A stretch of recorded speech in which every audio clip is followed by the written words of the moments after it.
നമസ്കാരം. Raf talks ഫുട്ബോളിലേക്ക് ഏവർക്കും സ്വാഗതം. പോർച്ചുഗീസ് സൂപ്പർ താരമായ പെപ്പെ നിലവിൽ യൂറോ കപ്പിന് വേണ്ടി തയ്യാറെടുക്കുന്ന പോർച്ചുഗൽ ദേശീയ ടീമിനോടൊപ്പമാണ് ഉള്ളത്.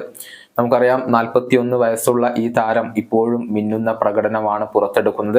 അതുകൊണ്ട് തന്നെയാണ് പോർച്ചുഗൽ ദേശീയ ടീമിന്റെ ഭാഗമാവാൻ ഇപ്പോഴും അദ്ദേഹത്തിന് സാധിക്കുന്നത്. പോർച്ചുഗീസ് വമ്പന്മാരായ FC പോർട്ടോയുടെ താരമാണ് അദ്ദേഹം. അദ്ദേഹത്തിന്റെ ക്ലബ്ബുമായുള്ള കോൺട്രാക്ട് ഇപ്പോൾ അവസാനിക്കുകയാണ്. അദ്ദേഹം വിരമിക്കാൻ തീരുമാനിച്ചിട്ടില്ല. ഒരു വർഷം കൂടി തനിക്ക് മികച്ച രൂപത്തിൽ കളിക്കാൻ കഴിയും എന്നുള്ള ഒരു ആത്മവിശ്വാസത്തിലാണ് താരം ഇപ്പോൾ ഉള്ളത്. പക്ഷെ അദ്ദേഹത്തെ നിലനിർത്താൻ ഇപ്പോൾ FC പോർട്ടോ താല്പര്യപ്പെടുന്നില്ല. മറിച്ച് അവർ കൂടുതൽ യുവതാരങ്ങളിലേക്ക് ശ്രദ്ധ നൽകാനാണ് ഇപ്പോൾ തീരുമാനിച്ചിരിക്കുന്നത്. അതുകൊണ്ട് തന്നെ പെപ്പയ്ക്ക് ഈ വരുന്ന സമ്മറിൽ പോർട്ടോ എന്ന ക്ലബിനോട് വിട പറയേണ്ടി വരും.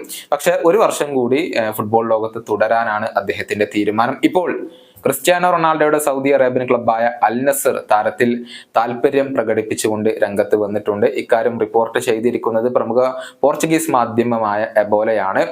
നമുക്കറിയാം, ഒട്ടാവിയോ, ക്രിസ്ത്യാനോ റൊണാൾഡോ തുടങ്ങിയ പോർച്ചുഗീസ് താരങ്ങൾ ഇപ്പോൾ അൽ നസറിലാണ് ഉള്ളത്. അവർ ഈ ഒരു എക്സ്പീരിയൻസ്ഡ് ആയ താരത്തെ കൂടി ഡിഫൻസിലേക്ക് കൊണ്ടുവരാൻ ഇപ്പോൾ ഉദ്ദേശിക്കുന്നുണ്ട്. എന്നാൽ പെപ്പയ്ക്ക് ഈ പ്രായത്തിലും മറ്റുള്ള ഓഫറുകൾ ലഭിക്കുന്നുണ്ട് എന്നതാണ്. തുർക്കിയിൽ നിന്നും ബ്രസീലിൽ നിന്നും ഒക്കെ ഇപ്പോൾ പെപ്പയ്ക്ക് ഓഫർ ഉണ്ട്. നമുക്കറിയാം, യഥാർത്ഥത്തിൽ പെപ്പെ ബ്രസീലിൽ ഉള്ളവനാണ്. പിന്നീട് അദ്ദേഹം പോർച്ചുഗലിന് വേണ്ടി കളിക്കാൻ തീരുമാനിക്കുകയായിരുന്നു. ഏതായാലും ഏത് ക്ലബിലേക്ക് പോകണം എന്ന കാര്യത്തിൽ പെപ്പെ ഇപ്പോൾ തീരുമാനങ്ങൾ ഒന്നും എടുത്തിട്ടില്ല. പക്ഷെ ക്രിസ്ത്യാനോ റൊണാൾഡോയുടെ അൽ നസറിലേക്ക് എത്താനുള്ള ഒരു സാധ്യത ഇവിടെയുണ്ട്. ഈ ഒരു പോർച്ചുഗീസ് ലീഗിൽ 22 മത്സരങ്ങളാണ് ഈ ഡിഫൻഡർ കളിച്ചിട്ടുള്ളത്. അതിൽ നിന്ന് ഒരു ഗോളും ഒരു അസിസ്റ്റും അദ്ദേഹം സ്വന്തമാക്കിയിരുന്നു.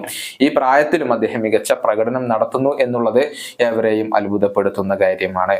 ഈ വീഡിയോയുടെ അവസാനിപ്പിക്കുന്നു. വീണ്ടും കാണാം.